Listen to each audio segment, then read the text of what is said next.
आज सबसे ज़्यादा परेशानियां या सबसे ज़्यादा क्रम देखा जाता है तो ये देखा जाता है कि हम इंतजार में बैठे रहते हैं कि परमात्मा कुछ करेगा, परमात्मा कुछ करेगा, पर परमात्मा तो कहता है कि मैं करने को तैयार बैठा हूं, तू आगे तो बढ़। जब तू आगे बढ़ेगा, कदम बढ़ाएगा तो मैं खुद करूंगा। और ये संवाद हमारे यहाँ एक बार तुलसीदास बाबा गंगा जी के घाट पर बैठे हुए थे और वो लिख रहे थे, सिया राममय सब जगह जाने, पूरा संसार राममय। तुलसीदास जी ने चौपाई लिख दी। उठ के जाने लगे तुलसीदास बाबा, और तुलसीदास जी जब उठकर जाने लगे रिटर्न, तुलसीदास जी जब उठकर जाने लगे तो एक छोटा सा बच्चा दौड़ कर आया, और छोटा सा बच्चा दौड़ कर आकर, बाहर का बढ़ रहा है अंदर का बढ़ा, छोटा सा बच्चा दौड़ कर आया और छोटा सा बच्चा दौड़ कर आकर कहता है, बाबा उधर से मत जाना, सामने से एक बेल आ रहा है और वो नंदी, वो वृषभ, वो बेल तुम्हें मार देगा, वो नंदी तुम्हें मार देगा, तुम उधर से मत जाओ, तुम उधर से बिल्कुल निकल कर मत जाना, नहीं तो वो नंदी तुम्हें मारेगा। इतने में तुलसीदास जी ने कहा, मैंने अभी हाल गंगा जी के तट पर चौपाई लिखी कि सिया राममय सब जग जानी, सब में राम समाया है, तो नंदी मुझे मार नहीं सकता, क्योंकि उसमें भी राम है, उसमें भी भगवान है। मैं तो जाऊंगा, चले। और इतनी देर में वो नंदी आया और तुलसीदास जी को सींग पे उठाया, पटक दिया, रोंद दिया और चलेगा। तुलसीदास जी को गुस्सा आया, गंगा जी के घाट पर, ये बक्से नहीं चल रहे हैं, तुलसीदास जी को गुस्सा आया, गंगा जी के घाट पर वापस गए, कलम उठाया और चौपाई काटने लगे। इतनी देर में श्री हनुमान जी महाराज आए और हनुमान जी ने कहा, तुलसीदास जी तुम चौपाई क्यों काट रहे हो? कहा, मैंने लिखा कि सिया राममय सब जग जानी, जब मैंने सब में राम देखा था, नंदी में भी राम देखा था, बेल में भी राम देखा था, उस वृषभ में भी राम देखा था, तो उस बेल ने मुझे क्यों मारा? इसलिए मुझे ये चौपाई काटना। तो हनुमान जी बोले, तुम बेल में राम देख रहे थे, वो छोटा सा बच्चा आकर बताया, उसमें राम नजर नहीं आया कि उधर नहीं जाना है, वो रास्ता बेकार है, वो रास्ते में कोई खड़ा हुआ है, मार देगा तुमको, तुम्हें काट देगा। अगर कोई बच्चा आकर बता रहा है तो उसमें भी तो राम दिखना चाहिए।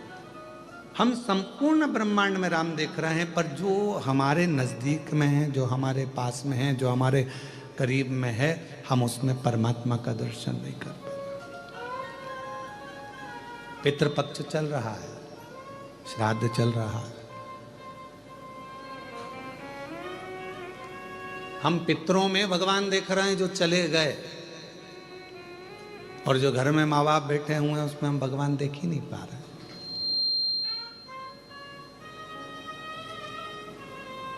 हम संपूर्ण जगत में परमात्मा को देख रहे हैं, पर अपने घर में जो लोग रह रहे हैं, अपने घर में जेठानी रह रही है, देवरानी रह रही है, देवर रह रहा है, जेठ रह रहा है, ससुर रह रहे हैं, सास रह रहे हैं, माता रह रही हैं, पिता रह रहे हैं, बहन रह रही है, भाई रह रहे हैं, जो हमारा कुटुंब रह रहा है, जो हमारा परिवार रह रहा है, वो सब परमात्मा का ही तो एक स्वरूप है। हम उसमें तो हमारे ईश्वर को देख ही नहीं पा रहे, हम परमात्मा को उसमें देख ही नहीं पा रहे। सब में हम भगवान को देखें, पर जो अपने करीब में है, अपने नजदीक में, हम उससे वंचित हैं, उसमें परमात्मा को देखने से वंचित हैं।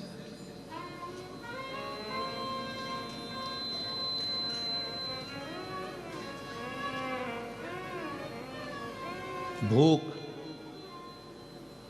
भोजन और भय, क्या क्या चीज है? जम के बोलो। भूख, भोजन और भय, ये तीन चीजें हैं। और ये तीनों चीजें व्यक्ति के जीवन में कब समाप्त होती है? जब तक भगवान नहीं मिलता तब तक। परमात्मा नहीं मिलता तब तक।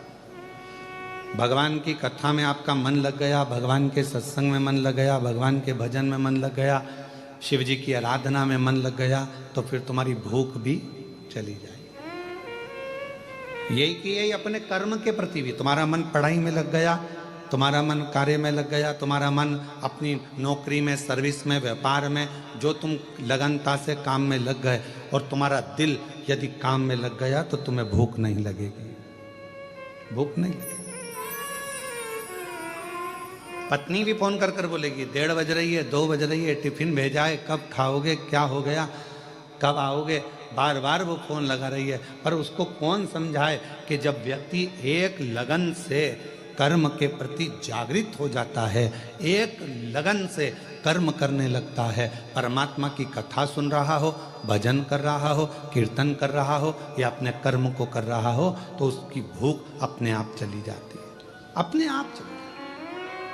फिर दूसरे नंबर पर बताया कि दूसरे नंबर पर जाता है भोजन। भोजन मतलब सामने भोजन रखा हुआ है, सामने बहुत अच्छे पकवान रखे हुए हैं, पर काम में इतने व्यस्त हो जाते हैं, अपने कर्म में इतने डूब जाते हैं, परमात्मा के नाम में इतने डूब जाते हैं कि रखा हुआ भोजन भी अच्छा नहीं लगता, जल्दी जाना है मुझे, अब भी आना। भूख चली गई, भोजन चले गया, और तीसरे नंबर पर है भय। और ये भय कहीं जाता है तो परमात्मा के करीब में जाता है, परमात्मा के नजदीक में पहुंचोगे, भय समाप्त हो जाएगा। कभी आप महसूस करिएगा, कृष्णेश्वर बाबा के मंदिर में 12 ज्योतिर्लिंग में से एक ज्योतिर्लिंग कृष्णेश्वर नाथ जी का जब दर्शन करने के लिए आप मंदिर के अंदर प्रवेश करो, जैसे ही मंदिर के अंदर आप प्रवेश करेंगे और शिखर की छांव में जाएंगे, अपने आप आपका भय समाप्त हो जाता है कि मैं भय से मुक्त, भय से।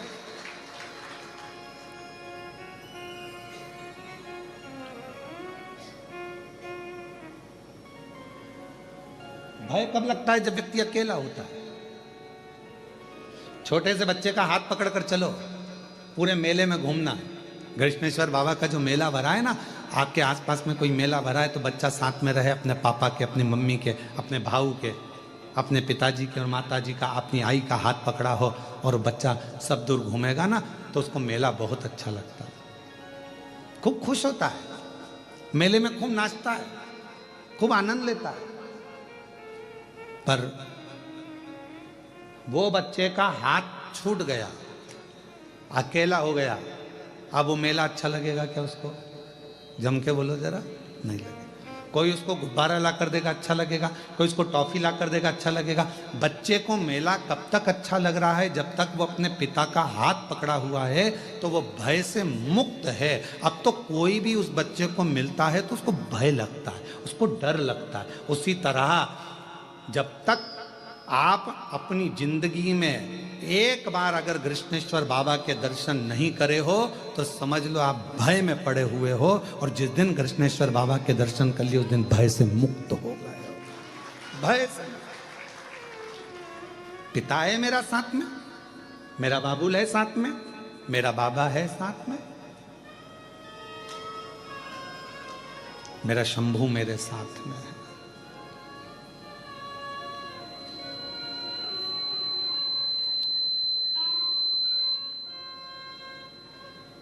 और जब मेरा बाबा, मेरा शंभू, मेरा त्रिकालदर्शी, मेरा कैलाशी अविनाशी साथ होता है, तो फिर भय नहीं होता है, फिर भय नहीं होता।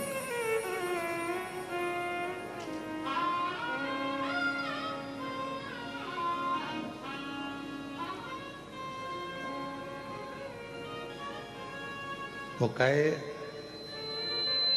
रोज 1 लोटा जल चढ़ाते हो, शिव के मंदिर जाते हो, शंकर की शरणागति में जाते हो, मंदिर में 1 लोटा जल चढ़ाते हो, तो आप अकेले नहीं।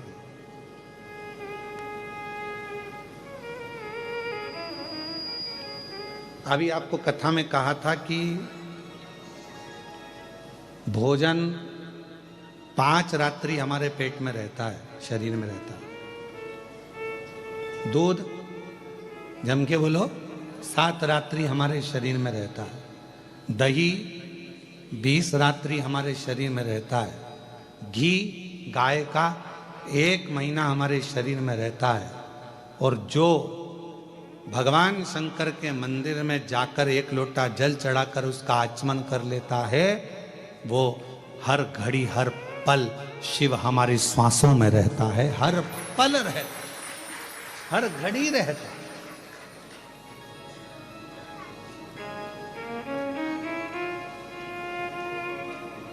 शिव के करीब में हैं तो शिव हमारे साथ हर पल हर घड़ी हर क्षण है। भूख, भोजन और भय शिव के नजदीक में आते से ही चला जाता है। भूख भी चली गई, लगन लग गई, भोजन भी चले गया, मन लग गया और भय भी चले गए। भय भी चले।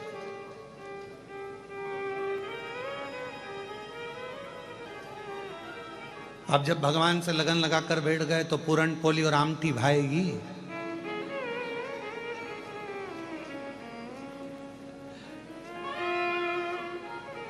फिर तो आमठी और पूरन पोली भी मिर्ची का ठेसा ही नजर आएगी।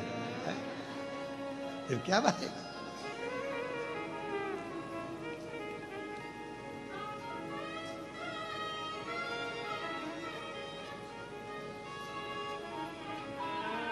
और एक बात और है, तुमचा मराठी भाषा चांगला आहे।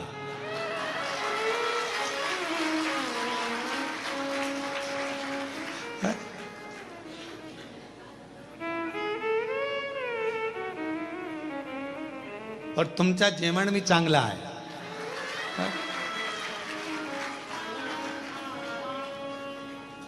नारखेड़े जी या पाटिल जी, तुम लोग 1-1 महीना बांध लो हमको मराठी सिखाने के लिए। 1 महीना एक आओ, 1 महीना एक आओ, जहां हमारी कथा चले वहां रहकर 1 घंटा में मराठी सिखाओ।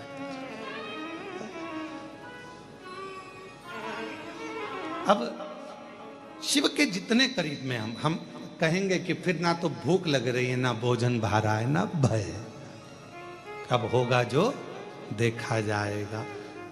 तुम्हें अपना बना बैठे जो होगा देखा जाएगा। जब उससे लगन लग गई तो फिर अब क्या सोचना।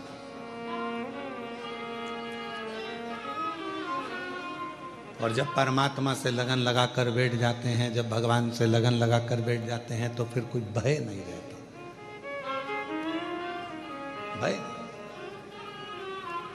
एक फ्लाइट उड़ रही थी, जा रही थी, बच्ची उसमें खेल रही थी। पायलट ने सूचना दे दी क्रैश होने वाली है। ये फ्लाइट क्रैश होने वाली है, ये सूचना मिली। और ऐसी सूचना मिली।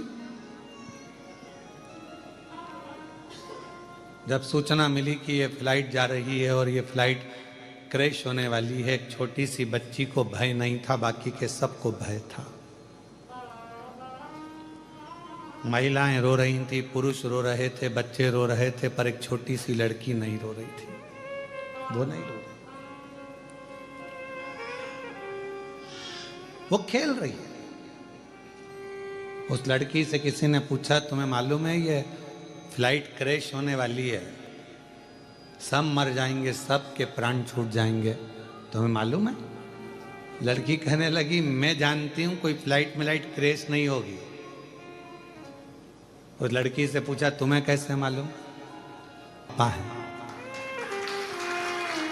और मेरे पापा को मालूम है, मेरे पिताजी को मालूम है कि मैं इस फ्लाइट के अंदर बैठी हूं। जब फ्लाइट उड़ाने वाला तुम्हारा पिता होगा, उसको मालूम होगा कि तुम अंदर हो, तो वो फ्लाइट क्रैश होने देगा? पूरे दम लगा देगा कि इसमें फ्लाइट में मेरी बेटी बैठी है।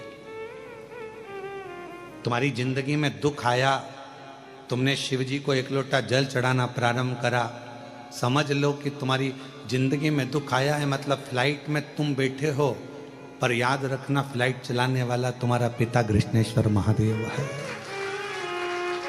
क्यों सोचना, किस लिए विचार करना, क्यों सोचना? हम उस पे आधारित तो हों, हम उस पे आधारित ही नहीं हो पाए तो क्या मतलब का?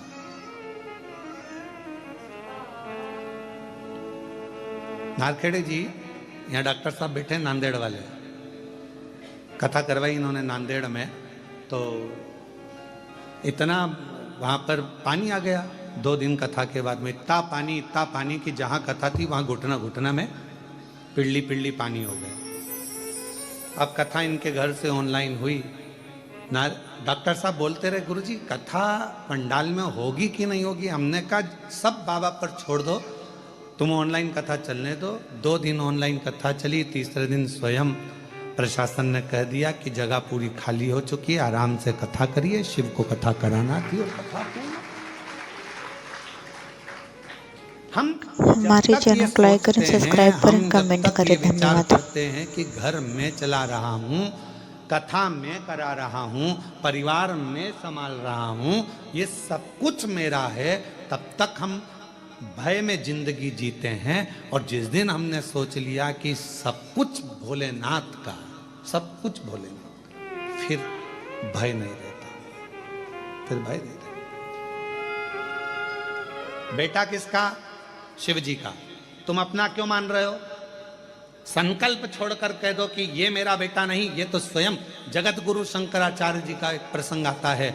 जगत गुरु शंकराचार्य जी जब बाल्य अवस्था में थे, छोटे सी अवस्था थी और उनके अंदर इतनी विद्वत्ता थी भगवत भजन की, और वो जब माता जी के साथ में तालाब में गए तो माँ उनको जाने नहीं दे, उनको भजन करने नहीं दे, उनको लगे कि ये मुझे छोड़कर चले जाएगा।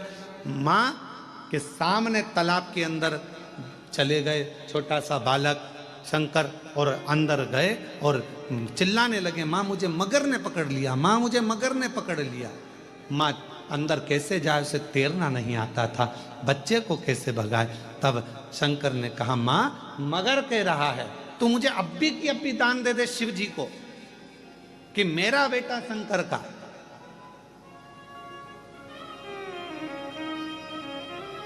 तो बच जाऊंगा। शिव को दान दिया, शंकर का हो गया। आज वो पूरे विश्व में जगत गुरु शंकराचार्य जी ने 4 पीठों का निर्माण कर संपूर्ण जगत को आनंद दिया।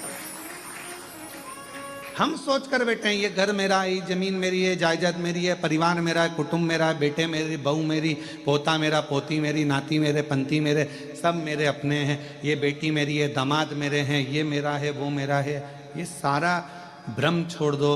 तुम्हें लग रहा है कि अब मेरे से कुछ भी नहीं सद रहा, तब हाथ में जल लेकर कह दो, अब शंकर ये तेरा बेटा है, ये तेरी बेटी है, ये तेरी पुत्री है, ये तेरा पुत्र है, अब तुझे संभालना है, अब मेरा नहीं है। अगर वो संसार सागर में, जैसे मार्कंडेय बाबा के लिए वर्णन किया गया कि मार्कंडेय जी की तो उम्र थोड़ी सी थी, और मार्कंडू जी ने कह दिया कि मार्कंडेय को शिव की भक्ति में लगा दो, उसके भरोसे छोड़ दो, उसके आश्रित छोड़ दो। जब उसकी औलाद हो जाएगी, उसकी संतान हो जाएगी तो वो संभालेगा। आखिरी में हुआ क्या, मार्कंडेय जी को उम्र प्राप्त हो गई, ऐसी उम्र की वो प्राण ना छूटे।